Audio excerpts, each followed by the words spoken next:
शत्रुओं ने डर के लेकिन ये किया षड्यंत्र है, वीर को धोखे से मारे कायरों का मंत्र है।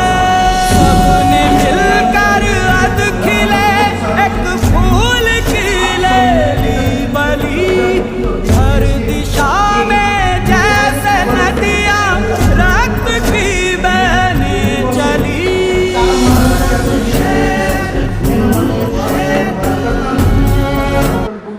અને પછી એ છેલ્લે આ પગલું ભરવા તૈયાર થાય છે। એવી રીતના અમે હાલમાં પણ આપણે એક ભાઈને બચાવ્યા હતા, એમને પણ આત્મહત્યા કરતા